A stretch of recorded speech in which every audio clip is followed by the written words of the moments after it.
I would like to say, if this goes on, and perhaps if the connection breaks down, you can all raise your hands once again if you can't hear me, because I can only see you, I can't hear you at the I moment. just want to mention real quick, we also have a huge operation on social media right now, and it's called Clovers for Assange. And during the weekend, we are going to do a Twitter storm about this, and all of you should actually join. And we will digitally donate our 4-leaf clovers to Assange to give him some luck in his life. And I don't know, maybe you guys want to start with this, discussing this. I was involved in 2007 and 2008 at looking at what was happening to Iran. The situation with Assange is very, very worrisome. We need to focus on that a lot more than we are now. I know that everybody is kind of more focused on their families and everything with COVID-19 going on, but like, they won't let him out of the prison despite this pandemic going on, and he's at a high risk because he has underlying health conditions. He has a shoulder problem, which then leads into a heart condition, and there's all other sorts of conditions that Assange has. So we really need to put our focus on bringing attention to Assange's plight, and keep fighting, because that they want us to stop right now.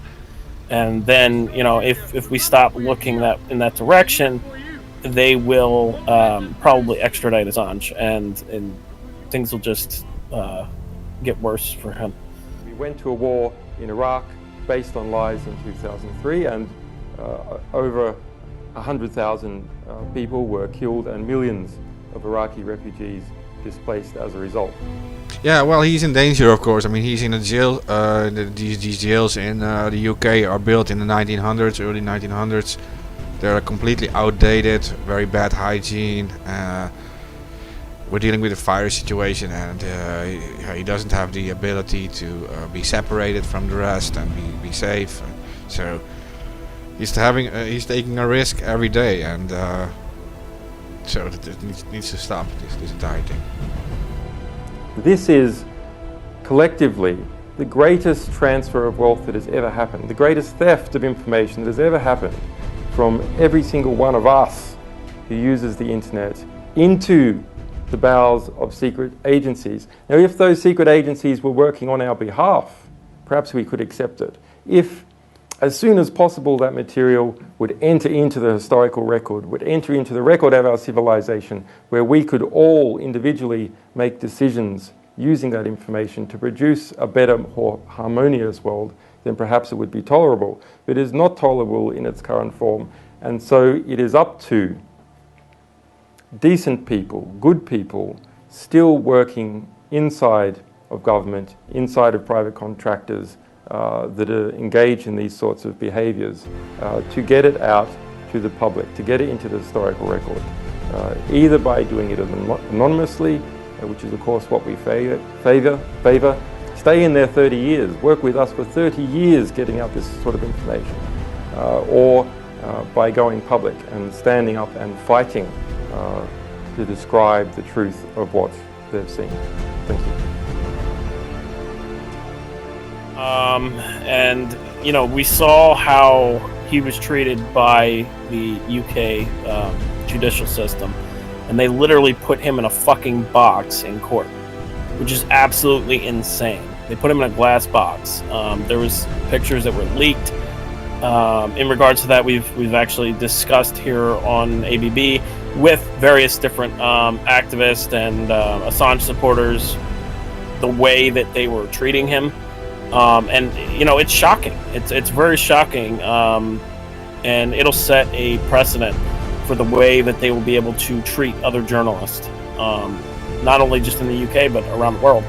And we're actually seeing with this COVID-19 pandemic in other countries, we're seeing that they are targeting journalists and freelance journalists around the world for spreading information or what they deem in some cases to be false information. And it's stuff like that.